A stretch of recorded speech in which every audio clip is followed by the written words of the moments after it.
Hi friends, this is Caly. Thanks so much for joining me today. I have a fun and colorful reverse confetti card to share with you today using the Hummingbird set as well as the Circle of Waves die. To begin today's card, I'm gonna stamp some of the images from this stamp set. Actually, I'm gonna stamp all of them.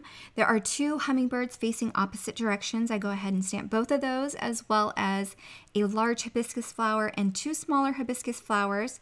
And then I'm also gonna stamp three of those, I think they're allium stems. So I'm gonna stamp three of those and then we'll color them quickly with Copic markers. All of the combinations will be on the coordinating blog post, so be sure to check that out if you are interested in all of these color combinations. I'm gonna start off with the blue on the hummingbirds. I'm using 2 to 3 shades of each color and blending them into each other. Because the colors are soft and light in color, they blend really well together. So you'll see here I'm blending the teal in with that light blue. And then I'll introduce in the pinks in a little bit for the hummingbird's head. I'm applying the darkest shade first, then blending towards the center of each portion of the image that I'm coloring with a medium shade and then a lighter shade. The blue and teal blend together very well because they're adjacent colors on the color wheel. And the pink is actually a complementary color to the blue, so it kind of blends in very well together as much as it might look like huge contrast. The lighter shades, especially with Copic markers, they create this beautiful blend and it's just seamless. Then lastly for the beak, I'm just going to introduce in some warm grays. I'm using W5, W2, and I believe W0. Moving on to the hibiscus, I wanted it to be really vibrant in color but also coordinate with that hummingbird. So I'm using the same pinks that I used on the hummingbird's face. I did add the RV29 as the darkest shade, but still using the RV25, the RV23, and the RV21. So there are 4 shades for the hibiscus flowers, but if you only have 3 or 2, it just takes a little bit more work to get the blending. So don't worry if you don't have all of the Copic markers. It's definitely achievable to attain that contrast if you really like it. And of course, you can always follow Cathy Racusin's rule of color plucking and introducing in darker colors from different color families to get really unique and creative color blends. Okay, so now finally and last but not least for the alliums, I'm using some violets and then just adding a little bit of green on the stems. I started out with 3 markers but decided there wasn't enough contrast in the center of the flower, so I introduced a deep violet here using the VO9, and that just creates a lot more contrast. And then I'll go over that to blend it out with the original 3 colors that I used. When I'm done coloring, I'll die cut everything, and then I'll push that aside to work on the background. I have the Circle of Waves die here, and I wanted it to be very colorful, so I've die cut it using some pinks, yellows, and a green. And these are all Simon Says stamped cardstock. If you want to know what they are, again, be sure to check out the coordinating blog post where I will provide those details.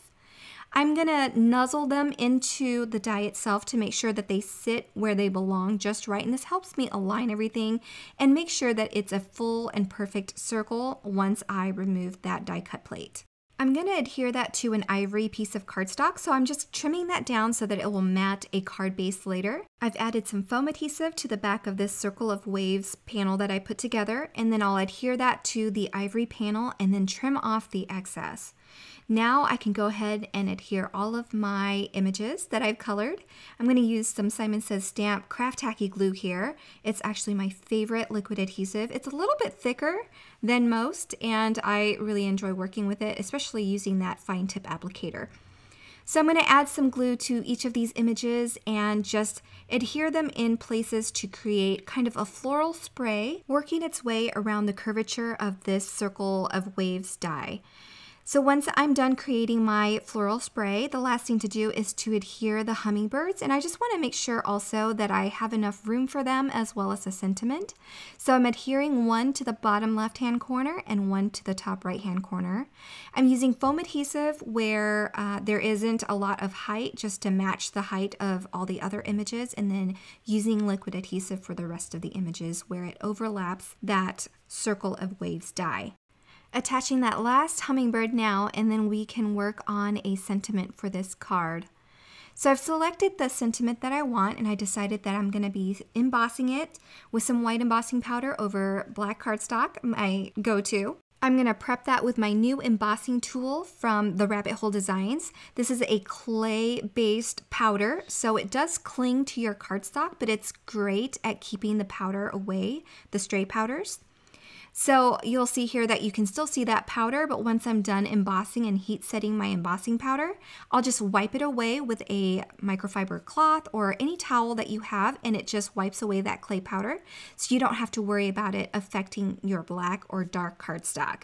Something that I've been doing more lately is fussy cutting around sentiments that aren't all block letters or all one height. You see there's ascending loops and descending loops, and it leaves a lot of black space on sentiment strips. So I like to fussy cut around these letters just to create a little bit more interest and to highlight and really draw the eye to that sentiment without too much black cardstock hanging out, if you know what I mean.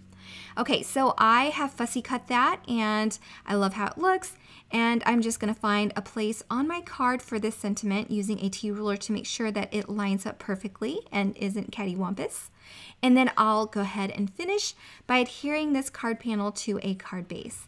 And that finishes my card for today. I hope you enjoyed this colorful card. Hummingbirds are my favorite, so I was definitely drawn to this particular set. So I hope you enjoyed it, and thank you so much for joining me today. Have a wonderful day, everyone. Bye.